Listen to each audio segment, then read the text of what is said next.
بسم الله الرحمن الرحيم الحمد لله رب العالمين الذي جعلنا من أمة محمد صلى الله عليه وسلم اللهم صل وسلم وبارك عليه.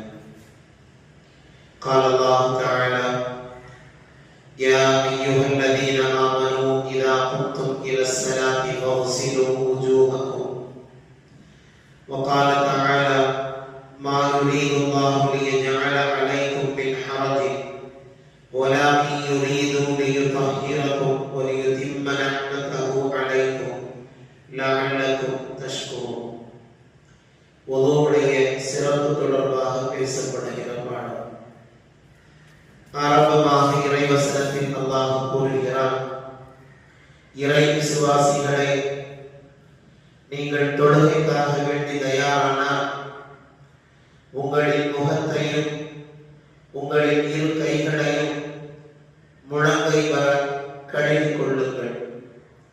உங்களின் தலையை மசகு செய்யுங்கள்.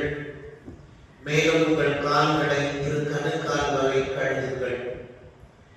நீங்கள் குளிப்பு கடமையானவராக இருந்தால் நீங்கள் சுத்தமாகிக் கொள்ளுங்கள். மேலும் நீங்கள் நோயாளியாகவோ அல்லது பயணத்திலோ இருந்தால் உங்களில் ஒருவர் மலத்தை கழிக்க சென்றால் அல்லது பெண்களை நீங்கள் தொட்டுவிட்டால் அப்போது நீங்கள் தண்ணீரை பெற்றுக் கொள்ளாவிட்டால் சுத்தமான மண் மூலம் தயமம் செய்து கொள்ளுங்கள். அதில் இரு கைகளால் அடித்து உங்களின் முகத்தையும் உங்களின் இரு கைகளையும் தடவி கொள்ளுங்கள். அல்லாஹ் உங்களுக்கு சிரமத்தை ஏற்படுத்துபவனாக இல்லை. எனினும் உங்களை தூய்மைப்படுத்திடவும் உங்கள் மீது தன் அருள் கொடையை முழுமைப்படுத்திடவும் ரப்புல் ஆலமீன் விரும்புகிறார். இதனால் நீங்கள் நன்றி கூறுபவர்களாக இருக்க வேண்டும் என்பதை அல்லாஹ் திட்டமாக குர்ஆனில் பதிவு செய்கிறார். ஒது என்பது நம்மை சுத்தம் செய்து கொள்வதற்காக வேண்டியும் நம்முடைய அமல்கள் கபூலாக்கப்படுவதற்கும் ஒது என்பது மிக முக்கியமானது. அதில் கவனங்கள் குறைவாக இருக்கிற பொழுது நபிகள் நாயகம் ஸல்லல்லாஹு அலைஹி வஸல்லம் அவர்கள் அதை கண்டித்திருக்கிறார்கள். சரியாக ஒது செய்யாத சஹாபாக்களை மீண்டும் மீண்டும் ஒது செய்துவிட்டு வாருங்கள் என்றும் பெருமானார் ஸல்லல்லாஹு அலைஹி வஸல்லம் அவர்கள் பணித்தார்கள். ஒது செய்வதற்கான முறைகளையும் எப்படி அதை செய்ய வேண்டும் என்கிற நிலைகளையும் நபிகள் நாயகம் ஸல்லல்லாஹு அலைஹி வஸல்லம் அவர்கள் கற்றுத் தந்திருக்கிறார்கள். அபூ ஹுரைரா ரலியல்லாஹு தஆலா அவர்கள் அறிவிக்கிற இந்த செய்தி, ஒதுவின் காரணமாக கைகால் முகம் ஆகியவை பிரகாசமானவர்களாகிய சமுதாயத்தினர் மறுமையில் கொண்டு வரப்படுவார்கள்.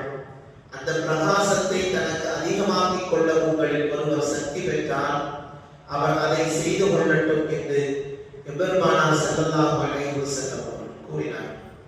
நாளை மறுமையில் நாயகம் இந்த உம்மத்தை அடையாளம் கண்டு கொள்வதற்கான மிகப்பெரிய சக்தியாகவும் இந்த ஒது மாறி போகிறது என்பதையும் இங்கே கவனிக்க வேண்டும். மறுமையில் முஃமினின் ஆபரணங்கள் அவர்கள் ஒது செய்த உறுப்புகள் முழுவதும் இருக்கும் என்றும் நபிகள் நாயகம் ஸல்லல்லாஹு அலைஹி வஸல்லம் அவர்கள் கூறினார். ஒருவர் அழகிய முறையில் ஒது செய்தால் அவரது பாவங்கள் அவரின் உடலை விட்டு நகங்கள் வழியாக வெளியேறி விடுகின்றன என்றும் நாயகம் ஸல்லல்லாஹு அலைஹி வஸல்லம் அவர்கள் குறிப்பிட்டார். நீங்கள் பார்த்த இப்போது எனது இந்த ஒது போலவே நபிகள் நாயகம் ஸல்லல்லாஹு அலைஹி வஸல்லம் அவர்களும் ஒது செய்ததை நான் பார்த்தேன். பின்பு இவ்வாறு ஒருவர் ஒது செய்தால் அவரின் முன் பாவங்கள் மன்னிக்கப்படும். அவரின் தொழுகையையும் பள்ளிவாசல் பக்கம் அவர் நடந்து வருவதும் அவருக்கு அதிகமான நன்மைகளாக அமையும் என்றும் நாயகம் ஸல்லல்லாஹு அலைஹி வஸல்லம் அவர்கள் கூறியதாக உஸ்மான் இப்னு அஃபான் ரலியல்லாஹு தஆலா அவர்கள் அறிவிக்கிறார்கள். ஒது என்பது மிக சரியான முறையில் செய்ய வேண்டியது. அந்த ஒது சரியாக அமையவில்லை என்றால் நாம் செய்யக்கூடிய